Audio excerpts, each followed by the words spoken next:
Yann Gourvenec, Loïc Simon, on est au Modern Selling Summit au Palais Brongniart à Paris. C'est un événement dont c'est la première édition. On y est là pour couvrir ça tout au long de la journée. Et donc ce matin, déjà, on a assisté à un certain nombre de présentations Oui, assez intéressantes. très intéressante. Oui, quelle a été celle qui t'a le plus marqué, toi, Yann, par Alors exemple? genre, il y en a plein, mais la première qui m'a marqué, c'est celle de Dominique Rouziès de HEC. Très intéressante et un peu perturbante d'ailleurs quelque part. Oui. Par exemple, ce qu'elle a dit à un moment donné, je vous le montre parce que ça nous a perturbés. 2 tiers des directeurs commerciaux promus Mmh. n'ont pas d'expérience dans la vente, Ouais, mais dans d'autres fonctions, y compris marketing. Et ouais, d'ailleurs, ils jouissent souvent d'une rémunération supérieure. Ils ont moins d'expérience professionnelle et ouais. par contre, ils s'en vont assez rapidement de cette fonction de direction commerciale. Voilà ce Bah, que moi oui. j'ai retenu, que ça m'a beaucoup marqué. En fait, ça va avec parce que comme ils n'ont pas l'expérience du terrain, et le directeur commercial, c'est une sorte de super vendeur. C'est non seulement il est vendeur, enfin, non seulement il est manager, mais en plus il est vendeur, donc il faut qu'il sache faire les 2 et puis des fois, il faut qu'il aille épauler ses équipes. C'est à peu près 3/4 des directeurs commerciaux qui sont recrutés en interne, et ce qu'elle nous dit, c'est que c'est moins risqué en fait, hein, parce que du coup, on se trompe pas parce que c'est des gens qu'on connaît. Enfin, du moins, on croit qu'on se trompe pas. Mais comme le faisait remarquer, Jean Muller de DCF, Des c'est, défiettes. on va rarement chercher, un directeur commercial pour devenir directeur financier. Et ben, finalement, on fait peut-être ça pour aller chercher des gens qui sont dans la vente. Enfin, souvent, ce sera plutôt des gens qui seront dans l'ingénierie, des choses comme ça.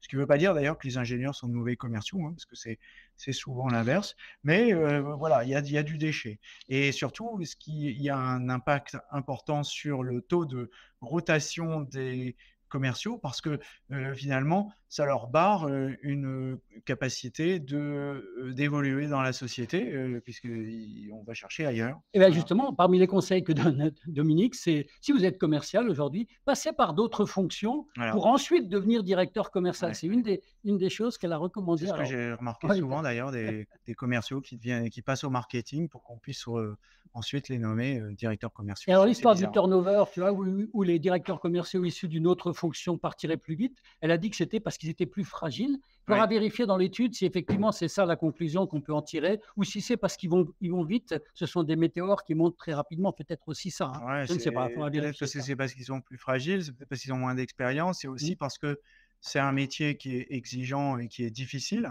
et qui est stressant, hein, faut le dire comme il est, hein. C'est un métier dur, hein. Et c'est pour ça d'ailleurs que ça a du mal à attirer des gens parce que, quand on parle, aux jeunes dans les écoles, on leur dit: «Bah, tu devrais faire commercial, c'est plus facile de trouver un job et en plus on gagne mieux sa vie». Bah, en général, on fait un bide. On préfère être derrière un ordinateur, c'est plus confortable. Une dernière chose que tu as retenue de Dominique et de Yvan Subilo d'Engie qui est intervenu derrière Alors, elle. s'il y a une dernière chose de Dominique, c'était les 3 ans pour atteindre le plafond, hein, Mmh. de rémunération. Donc ça aussi, ça joue un rôle, par rapport au taux de rotation parce que, ben, tous les 3 ans, bah, en fait, on change de boulot. On n'a pas intérêt, en fait, à rester longtemps dans un job de Oui, commercial. c'est ça, c'est-à-dire au bout de 3 ans, tu as Mmh. atteint ton «salaire Voilà. maximum» entre guillemets, donc bon, bah, après tu plafonnes, alors autant partir ailleurs, hein, c'est ça, Ouais, ouais. remonter, c'est ce qui se passe souvent. OK, et Yvan, tu as récupéré quelque chose de ce que disait Yvan Subilo d'Engie? Il a parlé du Alors, Social Selling Forum, donc si tu veux, je et le mentionne, hein. ouais, alors, Engie, alors j'y arrive. Il nous a parlé, il est revenu sur ce terme de modern selling en rappelant que c'est un terme qui a été, inventé par LinkedIn il y a 7 ou 8 ans, et en insistant sur le fait, ça c'est une vieille statistique qui traîne depuis très longtemps, j'allais dire trop longtemps, ouais. C'est un tiers du temps des commerciaux qui est passé à faire de la vente. Donc en Absolument. traduction, ça fait 2/3 du temps qui est passé à faire autre chose que de la vente. Bon, après la vraie question à se poser, c'est: est-ce que plus on rajoute des outils pour être efficace sur le terrain, est-ce que justement ça améliore ce temps passé à la vente ou est-ce que ça, au contraire, augmente le temps passé sur l'outil et donc diminue le temps passé à la vente, hein? C'est une question un peu impertinente que je vais poser. Ouais, Et puis, positif et constructif aujourd'hui, hein, oui, Yann. alors il y a après des études qui sont très positives sur, l'acceptation de l'IA et des technologies dans chez les commerciaux. Ce qui d'ailleurs m'étonne pas Bah, non. particulièrement, hein, parce que On est en avance en général, les commerciaux, comme moi j'ai été chez IBM, on est en avance sur tout ce ouais, qui est nouvelles technologies. Moi, j'ai ouais toujours été en avance, hein. et puis c'est vrai, rédiger un compte rendu commercial, c'est très rasoir. En fait, Ouais. c'est très pénible, puis il y a une très faible valeur ajoutée, alors que bon, aller en clientèle, ça c'était assez intéressant aussi d'ailleurs, hein. C'est que finalement les jeunes commerciaux notamment, continuent à privilégier les rendez-vous en physique et Avec la c'est voiture et ouais, ouais, bah, ouais, ils aiment bien leur ou le voiture, hein. RER, dans comme nous. Ouais, nous, le vélo, c'est beaucoup Voilà, mieux le le vélo. vélo. Alors, les 5 piliers du modern selling, qui a été rappelé par, Yvan, j'ai oublié son nom, d'Engie. Subilo. Voilà. Le premier, c'est le CRM, Mmh. le fameux, CRM, que les commerciaux adorent tant, hein, et qu'ils le remplissent si bien. Le deuxième, le social selling. Ah D'ailleurs, bah, il a cité, Loïc Simon, Loïc ouais, très Simon, bien. qui était dans la salle au premier rang. Le troisième point, c'était le volet relationnel. Mmh. Qui rejoint d'ailleurs le deuxième. Le quatrième point, c'est la BI, la Business Intelligence, on être capable de manipuler les données pour pouvoir vendre. Et le cinquième point, les stratégies de contenu, parce que en commercial, eh bien, ça commence à devenir de plus en plus important. Alors, soit c'est du contenu, euh, les commerciaux chevronnés dans ce domaine savent faire, mais il n'y en a pas tant que ça en fait, mais ils savent aussi curer du contenu. Curer, c'est horrible. Faire de la curation de Faire de contenu, la en effet. curation de contenu, ouais, c'est aussi horrible, Ouais, mais bon, c'est pas grave. Aller chercher du contenu ailleurs. Voilà. OK. Ensuite, on a eu de la pub, pour Copilote et Seismic, hein, pendant Oui, à peu près une demi heure. Ils nous ont fait une voilà, bah, une ouais, oui, on c'était a bien. vu comment ça marchait, Voilà, voilà. Donc, c'est c'est le côté ce sont les sponsors d'ailleurs de l'événement, donc c'est normal, hein. Ils présentent leurs produits, ouais, ce qui est assez pertinent par rapport au sujet. Bon, c'est pas ma voilà. tasse de thé personnellement, mais c'est intéressant quand même. Allez les voir sur non, vous serez pas là, mais vous Bah, pourriez c'était intéressant, c'était de voir surtout, Copilote, en vrai, parce qu'en oui, si on le c'est vrai. paye pas, il y a un surplus quand même qui est assez important, qui On n'a doit pas être à peu donné le près, prix exact, on n'a pas alors je crois que c'est environ 30 € de plus ça par dépend. mois. Ça dépend du contexte, si tu as déjà, Ouais. Dynamics ou si tu as Salesforce et cetera, Alors voilà, si tu as un voilà, Microsoft Dynamics, c'est c'est une moins grande cher. partie des fonctions qui Si sont tu déjà intégrées, mais si tu ne l'as pas, mmh, et bien ça coûte une trentaine d'euros en plus de Microsoft Office 365. OK. Bon, on a vu tout ça. Seismic, tu as retenu quelque chose de nos amis de Seismic là, de particulier? Bah, écoute, ce que j'ai retenu, c'est que c'était d'ailleurs une statistique qu'ils citent souvent, 60 à 70 des documentations marketing ne sont pas utilisées. On peut Bah, le lire de 2 manières. Soit les marketeurs écrivent comme des pieds, soit les commerciaux, sont têtus et n'ont pas envie d'utiliser. Il y a une troisième façon de le regarder aussi, c'est de se dire, «Peut-être qu'on pourrait travailler ensemble avant de concevoir les documents». Ce serait peut-être pas bête, hein. marketing, sales and Voilà. marketing, alignement. Ouais, mais Alors ça, et c'est très difficile. Ça a l'air d'être très difficile. J'ai toujours pas compris pourquoi. Ça fait 40 ans que c'est difficile, toujours pas compris pourquoi. Mais enfin bon, c'est moi qui étais alors on a des 2 terminé côtés. avec Jean Muller, qui est à la Ouais, fois chez Deco, puisqu'il est un des dirigeants commerciaux de ouais, Deco depuis longtemps absolument. et également patron des DCF depuis je ne sais plus combien d'années maintenant. Ouais. Tu as retenu quelque chose de Alors particulier ce de qui serait pas peut-être non? sympa, c'est de refaire un rendez-vous, ce midi et Ouais. de faire un zoom sur cette étude parce qu'elle est effectivement très intéressante. Bon, on verra ce Et qu'on a j'ai encore. plein de photos, donc j'ai tous les slides. Bon, oui, Donc bah, OK, tu m'enverras les on trucs. voilà. On refera un Zoom, tout à l'heure. Enfin, un Zoom, non, c'est pas un Zoom d'ailleurs, enfin oui, on fait un Ouais, Zoom enfin un sur live, oui, oui, un voilà. live, où on fait un Zoom sur quelque chose. On a encore, la fin de la matinée avant de vous revoir.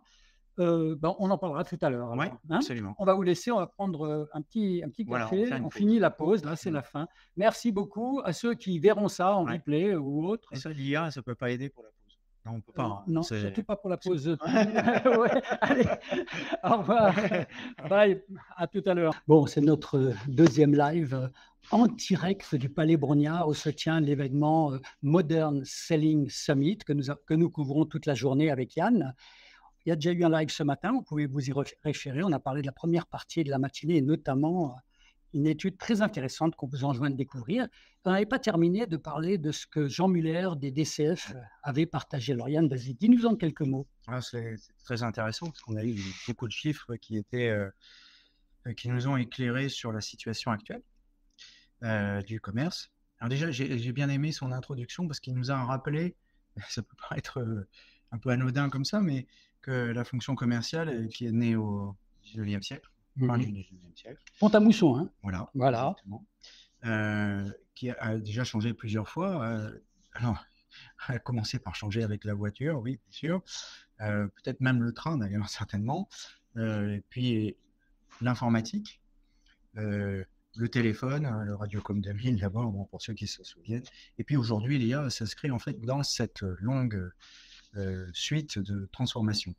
Alors, il nous a cité 4 enjeux principaux aujourd'hui des métiers commerciaux. D'abord, l'attractivité, parce que c'est un métier en tension. Ah oui. Alors, on va le voir, c'est assez paradoxal parce que HubSpot nous a dit qu'il y avait une bonne proportion de clients qui ne voulaient plus voir de commerciaux, mais Ah oui. finalement, ça reste un métier en tension. Donc, c'est assez 150 paradoxal. 000 ou C'est comme 200 ça. 000 commerciaux, je crois, Ouais, qui manquent. Hein. en fait, j'ai toujours entendu ce chiffre Oui, depuis voilà. 40 ans. Hein, Oui, c'est moi aussi. C'est pour ça que j'en parle. je pense qu'il y a effectivement un problème d'attractivité du métier qui est très long, très ancien en fait. En fait, c'est que c'est un métier difficile, hein, tout bêtement. Deuxièmement, un enjeu de performance opérationnelle, bon, dit en termes plus clairs, développer le chiffre d'affaires. Ça, c'est clairement, il y a de la pression. Le troisième point, c'est l'optimisation des coûts. Donc, ça va de pair avec le précédent. Et sur ces 2 points, le deuxième et le troisième, l'IA, selon Jean Muller, peut aider. Ouais. Quatrième point, un enjeu de transformation parce que pour s'adapter au changement de comportement des acheteurs, en B2B, hein, des acheteurs, comportement qui évolue pas depuis hier, c'est quelque chose d'assez ancien, mais qui se développe de plus en plus, de façon de plus en plus nette. OK. Alors, il nous a ensuite partagé des chiffres avec une étude avec le CSA. Alors, je sais pas, peut-être que tu as. Ah, j'ai pas l'étude du Tu n'as pas CSA. récupéré mes slides, d'accord. C'est pas Ah, grave. ceux-là, non. On a ceux d'après. On va parler de LinkedIn. Je les mettrai dans mon billet. Donc, avant, il y avait une résistance au changement. Ça m'a surpris, en fait. Et ce qu'il nous dit, c'est qu'aujourd'hui, c'est l'inverse. Les commerciaux sont demandeurs de changement. Ah oui. Alors, ça a toujours été un peu vrai. Hein. Oui, moi, je me suis senti tout le temps demandeur de changement quand j'étais chez IBM. Là. En fait, c'est pas l'un ou l'autre. Je pense que c'est un peu les deux. Il y a une demande de changement, une demande d'attractivité. Il y a une attractivité de la technologie pour les commerciaux, ça a toujours été. Et en même temps, il y a une résistance. Parce que, bon, on sait aussi que la technologie, quand on est commercial, on est aussi mesuré par la technologie. Et donc, du coup, il y a des résistances qui ne sont pas forcément liées à l'adoption de la technologie, mais tout bêtement aux intentions qui sont cachées derrière. OK. Alors, j'ai bien aimé ça. L'IA ne remplace pas le présentiel. Ça, c'est intéressant. Les commerciaux disent que c'est important, même si les clients n'ont pas beaucoup de temps. Alors, donc, il faut parler plus vite et savoir être mieux au fait de ces dossiers. Bon, ça aussi, je pense, quelque chose qu'on dit, ça a toujours été vrai, à mon avis, qu'il fallait toujours. Oui, mais nous, on connaît ça depuis. Oui, non, je rigole. Je pense qu'un commercial, il y a 40 ans, qui n'était pas donc ça, c'était au fait Jean. de ces dossiers, il était foutu dehors de la même manière qu'aujourd'hui, même pire encore, parce que c'était plus dur, parce que pour s'enseigner, pour connaître les dossiers en question, ben, il fallait se déplacer, il fallait apprendre. Bon, ça, c'était Jean Muller, donc DCF. 70% qui déclarent un impact positif de l'IA. Donc, enfin, c'est un déclaratif. Voilà. On verra dans quelques années. Voilà. Et les premiers bénéfices qui sont le gain de temps et de productivité. Et c'est vrai que sur des tâches, on parle effectivement de tâches secondaires, sur des tâches répétitives, écrire un compte rendu, rédiger. En plus, c'est pas les choses sur lesquelles les commerciaux sont les meilleurs en général. Les mauvais, ils sont bons, mais les bons, ils sont pas bons. Parce que faire un compte rendu, c'est une perte de temps pour un bon commercial. Voilà. Mais bon, voilà, donc c'est les premiers bénéfices. Ça dépasse largement toutes les autres innovations qu'on a vues récemment, comme le métaverse et la réalité virtuelle. Mais on va voir cet après-midi une démonstration de réalité virtuelle autour de réalité immersive autour de la vente. Bon, vous avez vu les belles notes de mon ami Yann, donc ça se retrouvera sur un bel article sur Visionary Marketing. Absolument. Alors, on continue et ensuite on a eu LinkedIn. Ah bah c'était intéressant. Alors oui, je vais montrer d'ailleurs. Hein. Clémentine est dans la salle, on va pas dire du mal. Oh là là, il ne nous écoute pas. Elle ne nous écoute pas. Alors, bon. Donc il y a eu une réunion très intéressante avec Billy Oriental, qui est directeur commercial EMEA, et Clémentine Tillien, qui est directrice commerciale France. Alors moi, on a été abreuvé de chiffres et j'ai été complètement scotché par ces chiffres. Tu vois. Pourtant, LinkedIn, ça fait 20 ans que je suis dessus. J'en connais l'importance, mais quand même, j'avais oublié de regarder les statistiques depuis un moment. C'est 1 milliard de membres et plus même dans le monde. C'est gigantesque quand on imagine. D'ailleurs, c'est pour des grandes plateformes sociales, LinkedIn est la plus vieille. On la voit ici. Ouais. 1 milliard. La plus vieille, ça date de 2003. 67 millions d'entreprises qui sont représentées, 81 millions de décisionnaires. Voilà, les chiffres sont vraiment complètement sidérants. Et en France, eh bien, ça continue. L'écosystème France, 29 millions de membres. C'est énorme, quoi. 29 millions de membres, c'est-à-dire 90% de la population active. C'est gigantesque. Ouais. Quoi. Les acheteurs en France sont aussi, bien entendu, présents sur la plateforme. 60% à être actifs et ce sont en général des utilisateurs qui sont plus actifs que la moyenne, avec 78% de plus de partage, par exemple, mais aussi d'entreprises suivies, de connexions. Alors, les grands défis. Alors là, on rejoint des choses qui ont été dites ailleurs. C'est des ventes de B2B de plus en plus complexes. On va y arriver. Effectivement, il y a un nombre de décideurs de plus en plus grand. Alors, ça c'est pour la vente complexe, c'est pas pour la vente simple. Des difficultés à convaincre les acheteurs qui sont de plus en plus grandes, aussi parce que ils aiment bien se débrouiller tout seuls. D'ailleurs, 5% du parcours d'achat classique se fait en contact avec un commercial. C'est-à-dire, en gros, on commence par se renseigner à l'avance et ensuite on appelle quelqu'un. Ayant été acheteur pendant 15 ans, je vois un peu de quoi ça parle. J'ai adopté déjà ces techniques il y a déjà très longtemps. Et puis, le temps d'activité du commercial qui est restreint sur la vente, puisqu'on dit c'est à peu près 30% selon Harvard Business Review. Ce qui d'ailleurs n'est pas un chiffre, c'est un chiffre qui paraît indécent. Et finalement, quand on réfléchit, c'est pas illogique, parce que déjà, on passe du temps sur la route à se déplacer. On passe du temps à rechercher des informations. On a dit, c'est à peu près, je ne sais plus qui l'a dit, mais c'est à peu près 7 heures par semaine pour les bons commerciaux. Ah ouais. Je crois que c'est LinkedIn qui a dit ça. D'ailleurs, oui, c'est LinkedIn. 7 heures par semaine. Et puis, voilà, donc on passe du temps aussi à se connecter, à faire du relationnel, parce qu'il faut se connecter à ces fameuses 11 personnes d'achat. Le problème, ça c'est souligné aussi par LinkedIn, c'est que le commercial lambda n'est connecté qu'à 1 ou 2 personnes. Et ça, c'est quelque chose que je vois souvent, c'est des gens qui pensent regarder la plateforme LinkedIn comme un outil pour publier, ou regarder les publications des autres d'ailleurs, très souvent, et qui oublient que c'est un outil de networking. Et c'est très dommage parce que c'est là que ça se passe. Alors, c'est plus difficile pour un commercial parce que pour networker, il faut... quand on s'appelle directeur commercial ou quand on s'appelle commercial, on a un peu une étiquette sur le front. Donc, avant d'arriver dans une position où on peut demander quelqu'un en connexion, il faut avoir un peu travaillé. Et ça, ils ont beaucoup de mal, les commerciaux, à prendre du recul par rapport à ça, puisque souvent, ils n'ont pas le temps, ils sont un peu pressés. Alors, ils ont un peu tendance à bourriner. Un peu moins, malheureusement. Maintenant, heureusement. Donc, les habitudes des commerciaux les plus performants, c'est de prioriser les comptes les plus prometteurs. Donc, ça, c'est pas encore une découverte. Non. C'est de la planification de compte. Merci pour eux. Ça confirme aussi que la vente, quand elle implique une personne, c'est systématiquement de la vente complexe. Et la vente qui n'implique pas une personne, ça vient de l'Internet, c'est du transactionnel, c'est des paniers d'achat. On l'a revu avec HubSpot d'ailleurs après. Ouais. Donc en fait, ça c'est un chapeau chinois en fait. Ça d'un côté, ça tire vers le bas, vers le e-commerce, vers l'automatisation du parcours d'achat et parfois une hybridation entre parcours d'achat automatisé et présence humaine mais en ligne. Ouais. Et puis de l'autre côté, l'autre corne du chapeau chinois, c'est la vente complexe qui se complexifie avec des ventes plus longues et de la vente par la valeur. Voilà. Dans les deux cas, on apporte de la valeur. La première valeur pour les ventes simples, c'est qu'il faut aller vite, apporter l'information rapidement et faire du pas cher. En gros, ça finalement, ça devient du grand public. C'est du grand public.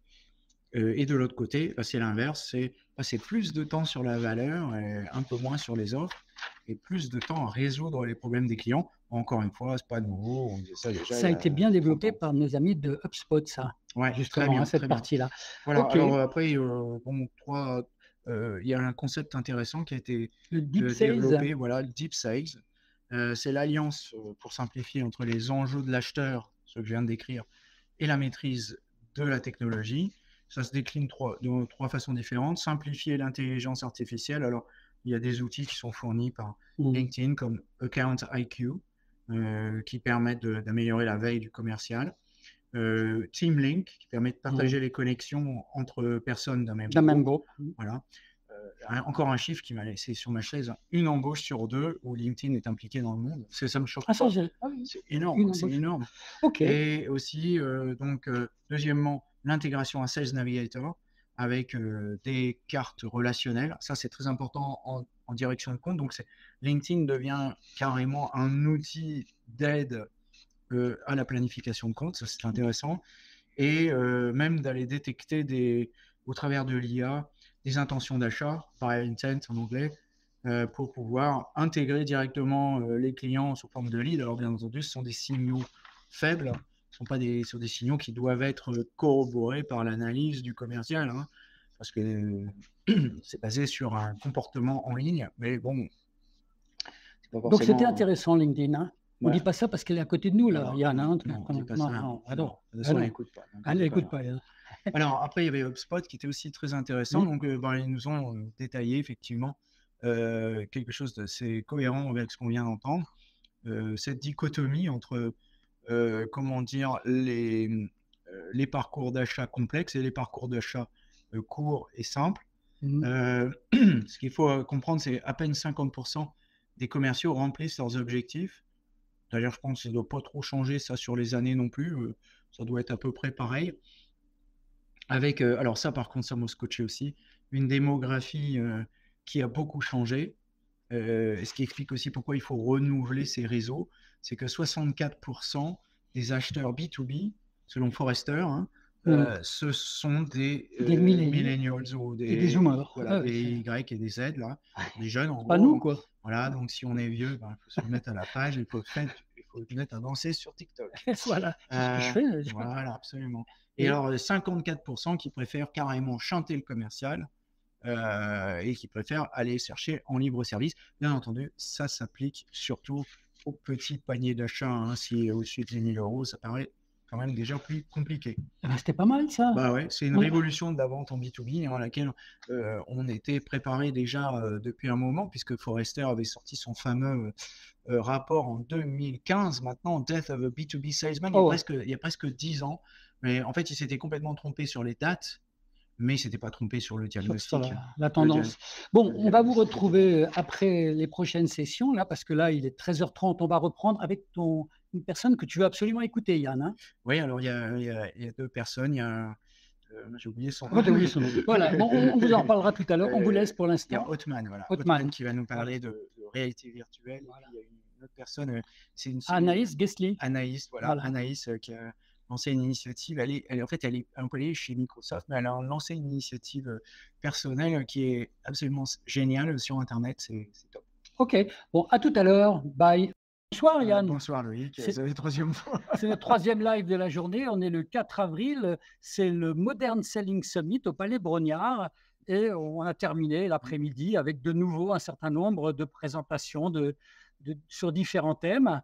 Et Yann va commencer à faire le débriefing du premier thème qui était sur la réalité augmentée, je crois, un truc dans ce genre-là, hein, Yann. Ah tiens, ça marche. Hein, oui, c'était pour vérifier que ça marche bien. Alors, qu'est-ce que tu veux nous dire là? Bien, et oui, c'était riche. Hein. On va essayer de ne pas se mélanger les crayons. Alors, on va commencer par une intervention de Hotman Chieb de Oriono, qui nous a fait une démonstration brillante de technologie immersive. Alors, c'était intéressant, j'ai appris plein de choses parce que j'ai, comme tout le monde, beaucoup d'a priori sur ces choses-là. Alors, déjà, il nous a dit, attention, c'est pas du jeu. Il ne faut pas confondre le jeu et les technologies immersives. Ici, on est vraiment dans des technologies immersives à la fois pour les clients et pour les entreprises. Il nous a dit aussi qu'il faut se méfier de ce terme de réalité virtuelle qui est d'abord qui n'est pas très joli, et puis qui est, je dirais, qui enferme l'utilisateur dans un monde externe, alors que lui, il nous parle de réalité mixte où il est en interaction avec son environnement plus un environnement virtuel. Et il nous a mis ça en démonstration avec le nouveau device d'Apple. Alors, ce que j'ai appris, voilà, il est là sur la photo, Hotman.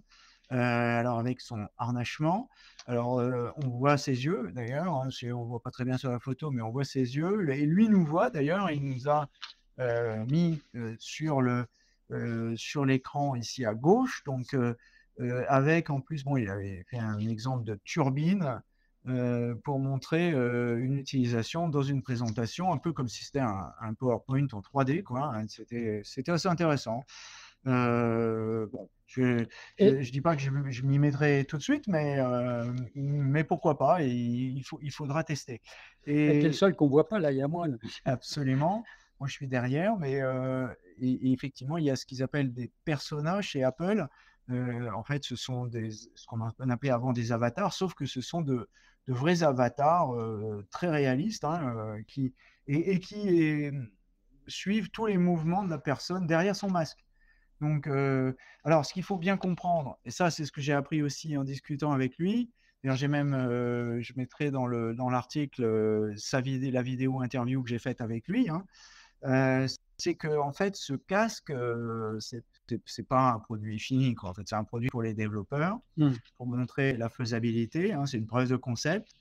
D'ailleurs, il est horriblement cher. Rien que le sac coûte 200 €. Rien le sac. C'est Ah non, je 3500, parle même. 4000 Ouais, alors, là, je parlais juste du Mm. sac et en plus, il n'est pas bien beau. Mais bon, on sent qu'il y a une capacité, il y a un concept qui est créé derrière et qui va donner lieu à de nouveaux devices, mais bon, qui ne sont pas encore là. Alors lui, il parle de cette réalité hybride, cette réalité Augmenté? augmentée. Non, Non. non, il parle de réalité mixte, pardon, mixed reality en anglais, hein, MR. Voilà, et donc, il nous a montré ces cas d'usage. Alors, il y a des cas d'usage pour créer de l'émotion avec des clients, de l'assistance à distance avec des avatars. On a vu les avatars 3D. Pour faire une démonstration, pour faire montrer comment marche un produit, pour faire de la formation, pour faire de la collaboration, pour faire du maquettage, de l'architecture, de la démonstration de produits en 3D, en maquette, tout ce qu'on veut. Et alors, il y a 5 enseignements à tirer. Le premier, c'est que ce n'est pas un jeu, il y a une valeur. Et que ça a une valeur pour les clients et les employés. Et donc, ça va commencer à rentrer. On est sur un marché naissant, en fait. Hein.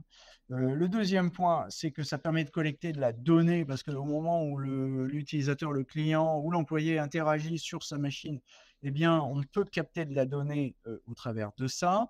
On peut aussi, par exemple, faire des sondages, par exemple, d'acceptation de produits ou de manipulation ou vous voyez tout ce qu'on faisait avec le eye tracking, par exemple, dans le temps, on pourrait faire avec ça. Troisième point, c'est qu'il y a une attente du marché. Et là, il y a une attente du marché avec des clients, à la fois entreprises. Il y a Gucci qui s'est lancé là-dedans.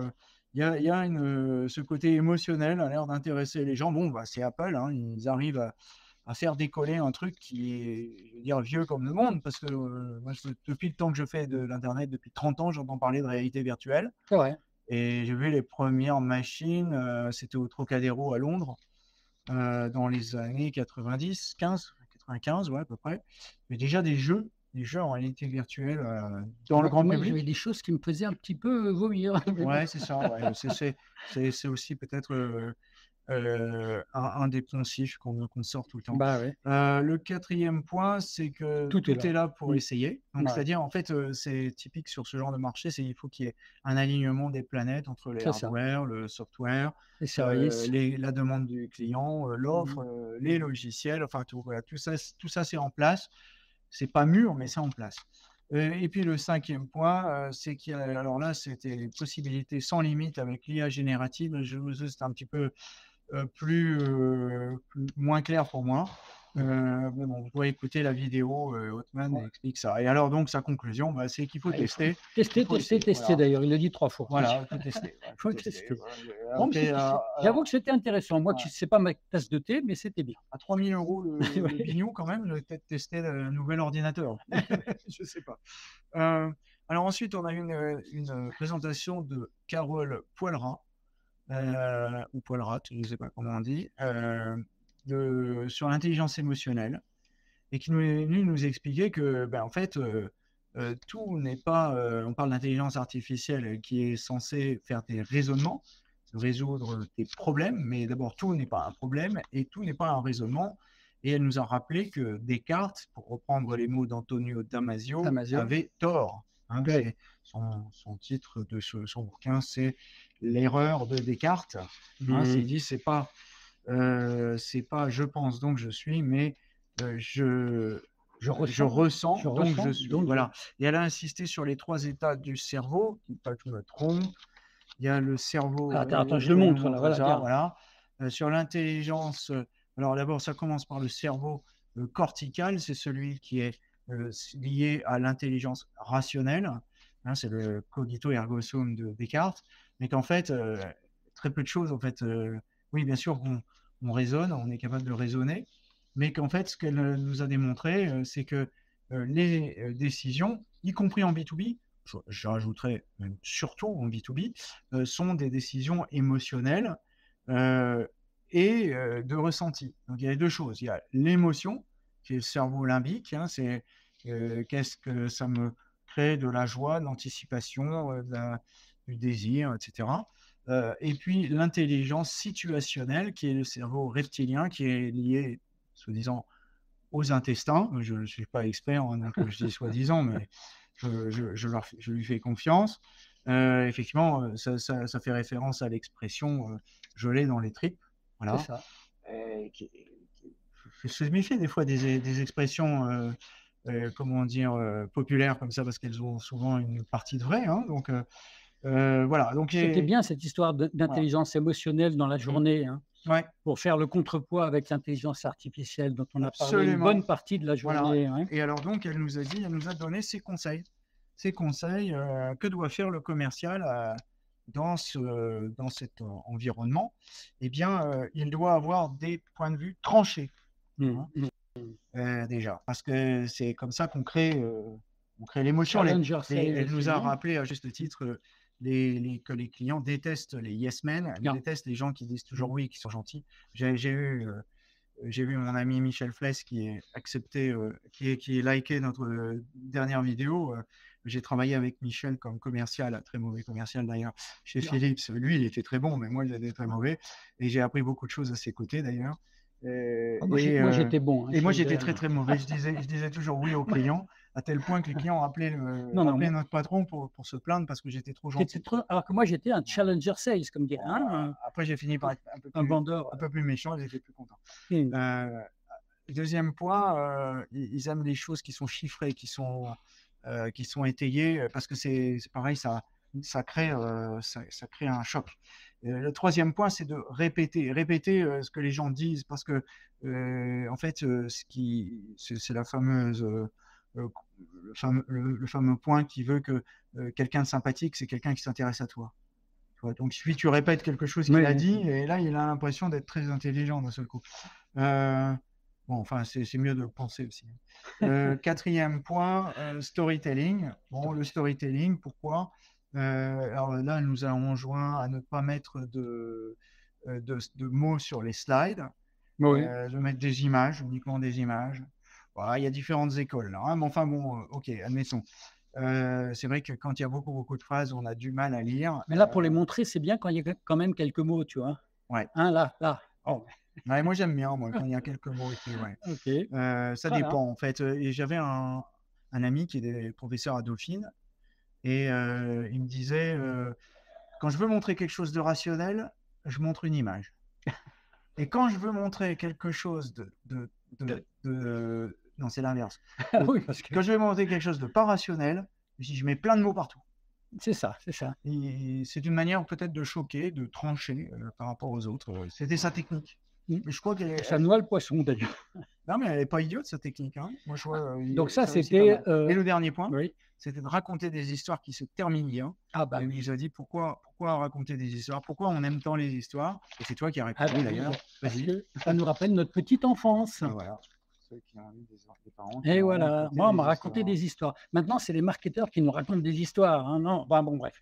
On aime bien quand on nous raconte des histoires. Ok, ensuite, on est passé à ChatGPT, une démonstration en temps réel du prompting Absolument. Ouais. C'est Anaïs Guesny et Anthony Virapin de Microsoft. Alors, c'est assez intéressant d'ailleurs, c'est des intrapreneurs. Ils ont créé je pense que c'est une société d'ailleurs, qui s'appelle Copilot Works, en parallèle de leur travail chez Microsoft, qui est d'ailleurs pas uniquement orienté sur les IA génératives qui sont adobées par Microsoft, mais aussi celles de Google et les autres.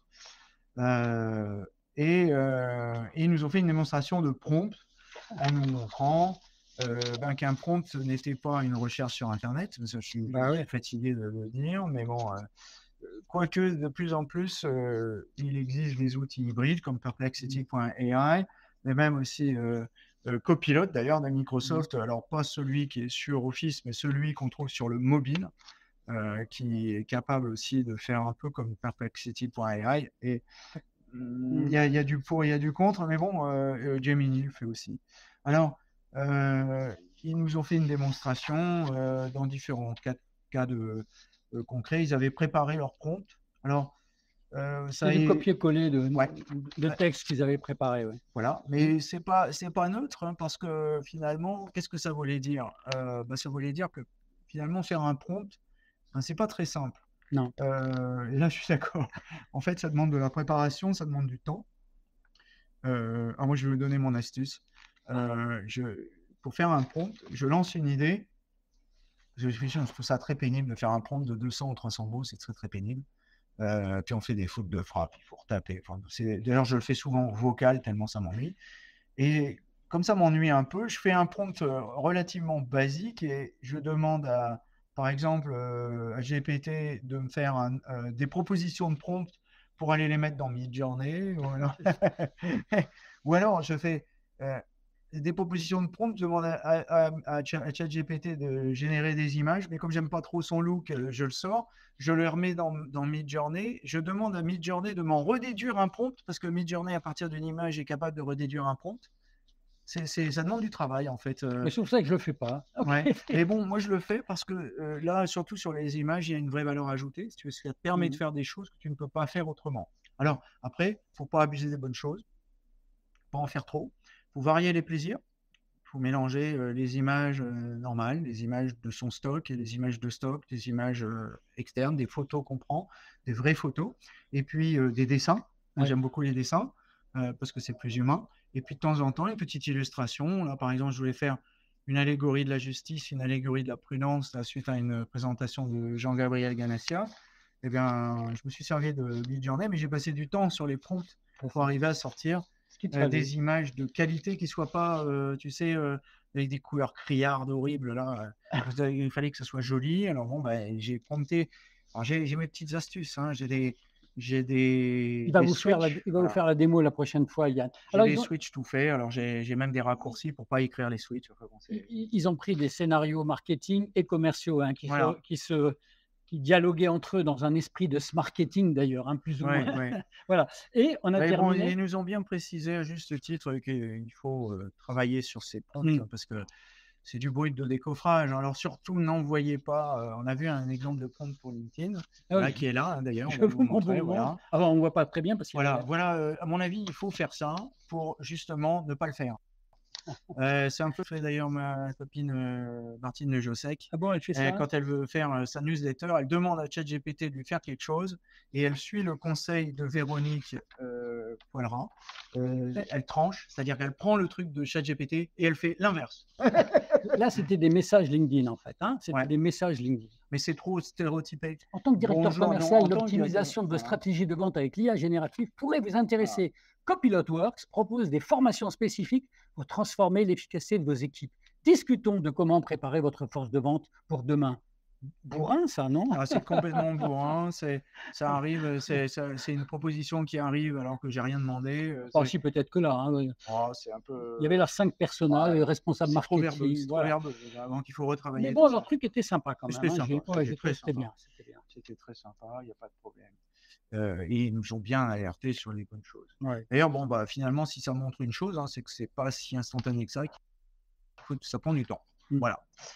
Donc, finalement, si ça prend du temps, ça veut dire qu'on a encore un usage. Après, on a eu Vincent Ducré qui nous parlait de la triple alors c'était très rapide, hein, alors malheureusement, il n'a pas eu assez de temps.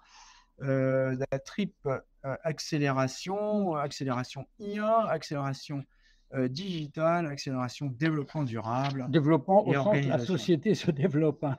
Ouais, Croissance responsable, développement durable de ouais, ouais. l'entreprise, etc. D'ailleurs, il y avait des charts comme ça Voilà, donc, sur lesquels il est passé à toute vitesse, ouais, hein. c'est une Voilà. méthodologie qui est un peu classique pour le institute. Ils ont souvent cette roue avec, comment dire, des feux verts qui s'allument sur les côtés. C'est pas mal fichu, hein, on les connaît bien. Il y avait Et ils sortiront le bouquin d'ailleurs au mois de septembre avec notre ami Emmanuel Vivier. Bon, ce qui était intéressant, c'est qu'il y avait Chantier Now, qui était Mm. entre maintenant et 18 mois, puis ensuite les chantiers Voilà. Next, entre 18 mois et 4 ans. Voilà. C'est pas idiot, hein. Non, non, il n'y a C'est rien bien, d'idiot. c'est rien d'idiot. C'est de la Mais par contre, méthodo, le plusieurs degrés. développement durable, la responsabilité, c'est Bon, pas vraiment ça, hein, pour moi. Mais bon, c'est écoute, un autre sujet. bon, le développement durable, Au bon, sens pour moi, socio-écologique, hein. c'est un oxymore, mais Mm. bon, il vaut mieux entendre parler de développement durable que de cochonnerie de la planète. Donc, ouais, admettons.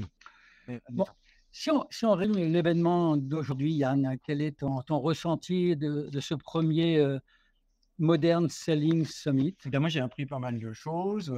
Si on revient sur l'ensemble de ce qu'on a entendu, déjà, on a eu énormément de statistiques sur l'évolution du comportement de l'acheteur, sur l'évolution de la vente.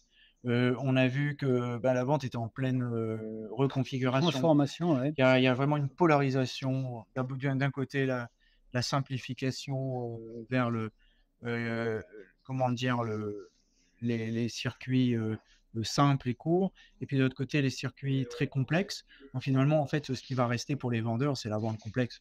Bah, ouais. Et pour le reste, il y aura des vendeurs, enfin c'est déjà le cas, des inside sales qui sont là d'ailleurs souvent, qui vont être de plus en plus d'ailleurs en soutien ou en deuxième rideau derrière un chatbot. Parce que pour répondre à toutes les demandes, il faut un chatbot, il faut automatiser.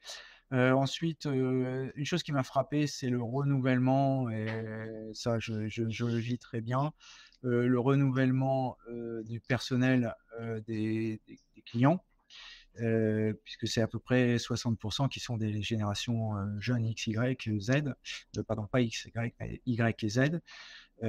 Donc là, effectivement, il y a toute une génération, la mienne d'ailleurs, qui est en train de tourner la page et qui est... Regardez qui je vous voilà. amène. Regardez qui je vous amène. Tiens, installe-toi. Installe-toi.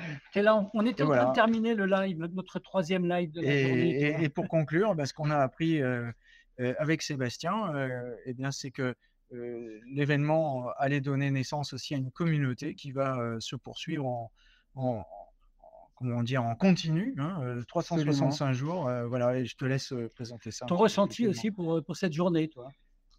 Eh bien, des échanges qui ont été extrêmement positifs, très complémentaires, avec cette problématique qui était posée, qui était le désalignement entre les forces marketing et les forces commerciales, qui visiblement est une problématique à part entière partagée par l'audience, qui a été très, je dirais, réactive à cette journée, très engagée. Et ça me conforte dans l'activation de cette communauté moderne Selling FR.ai qui sera ouverte le 1er juillet. En tout cas, très, très satisfait et heureux de cette première édition qui en annonce une autre. Et la communauté aussi, c'est en lien avec mes années d'expérience chez Microsoft, où je me suis aperçu que les programmes événementiels qui fonctionnent bien, pour une image qui est très illustrée, ce sont les programmes où on décide de faire durer le goût du chewing-gum. J'ai un événement à un instant T, un hashtag, un référentiel temporel. Comment ce référentiel, je le continue 365 jours par an jusqu'au prochain rendez-vous, et ainsi de suite. Merci d'être venu au débeauté. Merci, c'était vraiment troisième débeauté. live, tu vois, de la journée. On va manger du chewing-gum. Voilà. Bon, on dit au revoir à tout le monde. Tu avais fini, Yann, excuse-moi. Moi, j'ai fini. Oh, t'as fini. On a fini. oui, j'ai fini. Merci. À bientôt. Donc. À bientôt. Au revoir tout le monde. Bye. Attendez, j'arrête là. Il faut que j'arrête là.